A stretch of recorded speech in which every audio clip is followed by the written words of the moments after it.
حدیثیں رفع الیدین کرنے پر بھی ہیں، لیکن یہ جو آخر میں نہیں کر رہے اتنے سارے صحابہ، تو یہ اس کی علامت ہے نبی نے آخر وقت میں ترک کر دیا تھا۔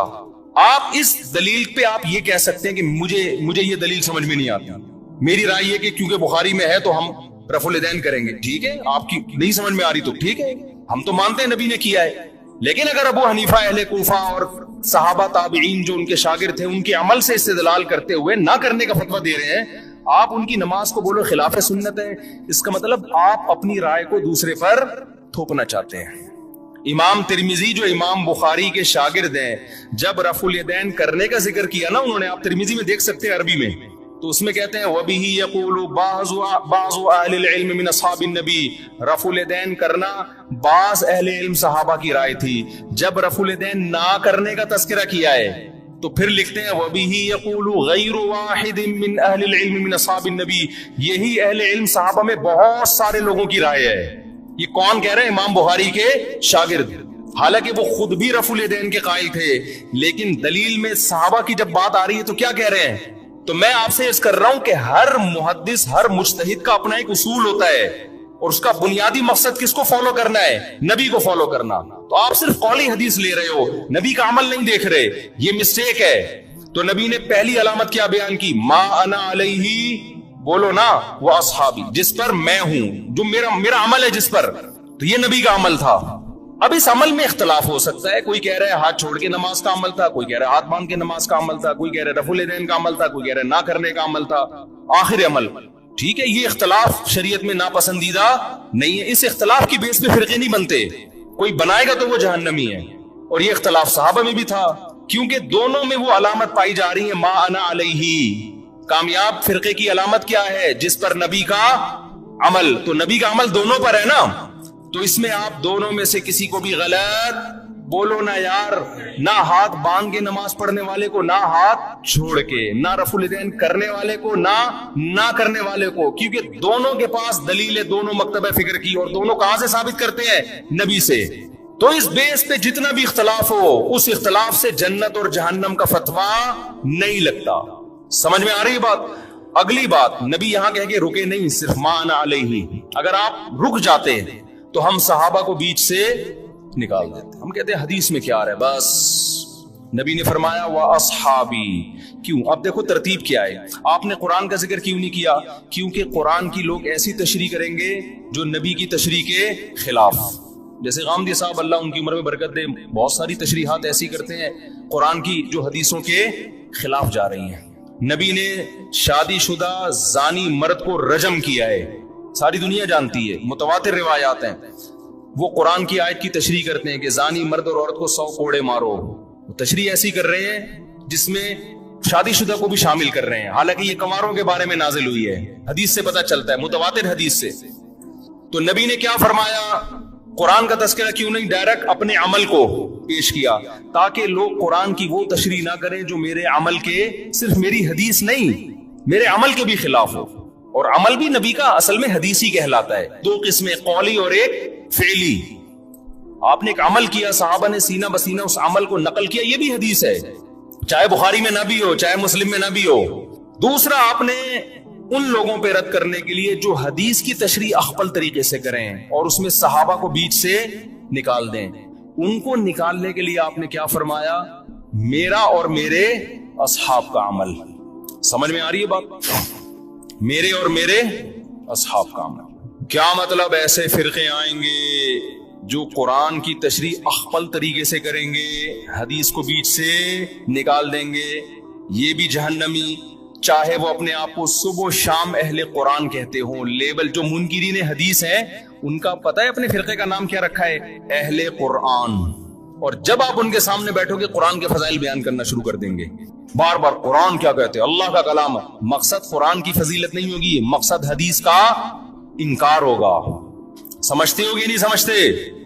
لوگ متاثر ہوتے ہیں، یار یہ ماشاءاللہ اللہ کے کلام کو کتنا فوکس کرتے ہیں، ماشاءاللہ ماشاءاللہ کتنا ان کے دل میں اللہ کے کلام کا جلال ہے۔ بھائی یہ جو آپ کے سامنے صبح و شام قرآن کے فضائل بیان کر رہا ہے، اس کا مقصد حدیث کی نفی ہے۔ ایک آدمی قرضہ مانگنے کے لیے آیا اور آپ سے کہہ رہے سفارش کر دیں کہ وسیم بھائی مجھے قرضہ دے دیں۔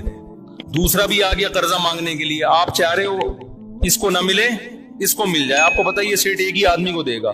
اب آپ نے دوسرے کی بے پناہ تعریفیں شروع کر دی تو یہ تعریفوں میں ضمناً دوسرے کی کیا ہے؟ برائی ہے. یہ بندہ ٹھیک نہیں ہے, اس کو نہیں دو, ٹھیک ہے نا. لیکن نام پرویزی فرقے نے اپنا نام کیا رکھا ہوا ہے؟ اہل قرآن, اہل قرآن. تو اسی طرح جب حدیث نبی نے ہمیں پہلے بتا دیا, کچھ لوگ ایسے آئیں گے جو حدیث کی تشریح ایسی کریں گے جو صحابہ کی سمجھ میں نہیں آئی. نام کچھ بھی رکھ سکتے ہو آپ, اہل حدیث رکھ سکتے ہو آپ, اہل قرآن رکھ سکتے ہو آپ, دیوبندی رکھ سکتے ہو آپ, محمدی رکھ سکتے ہو, کچھ بھی رکھ سکتے ہو. عمل دیکھا جائے گا پریکٹیکلی ہو کیا رہا ہے.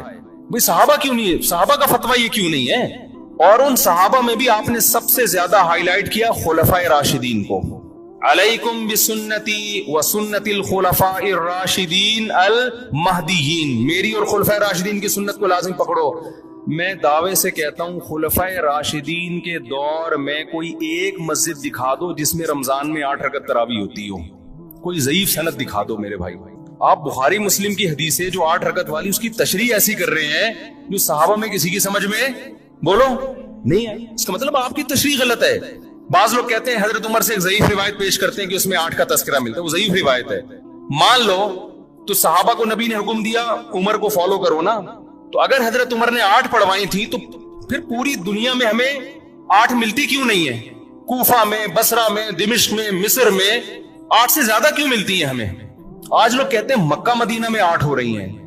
بھئی آج کا مکہ مدینہ لوگ ہیں, 1200 سال 1300 سال پہلے کا مکہ مدینہ لوگ ہیں.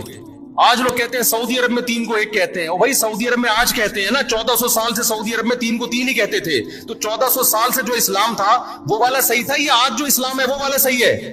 کھوپڑی کام نہیں کر رہی لوگوں کی. یعنی عجیب. ایک صاحب مجھے کہنے لگے آپ لوگ پتہ نہیں کیا باتیں کرتے ہو, وہاں تو مصر میں بھی 3 طلاق کا 1 ہو گئی ہے, سوڈان میں بھی 3 1 ہو گئی ہیں, اور پاکستان میں بھی ہو رہی ہیں قانونی. اور میں نے کہا یہ اب ہو رہی ہیں, اسلام آج آیا 1400 سال پہلے آیا تھا. اب ہونا اس کی علامت ہے کہ اب تک نہیں تھا, اب تک 3 ہی 3. لوگ کہتے ہیں پوری دنیا میں 8 تراویح ہو رہی ہے, آپ لوگ کو پتہ نہیں کیا 20 پڑھ رہے ہو. کب سے شروع ہوئی ہیں 8؟ آپ 100-150 سال پہلے تاریخ کی کتابیں اٹھا کے دیکھو, پوری دنیا میں 20 سے کم کہیں بھی 1 رکعت بھی نہیں ہوتی تھی. تو بعد میں چینج ہوئی ہے. اب جو چینجنگ ہو رہی ہے وہ قابل قبول نہیں ہے.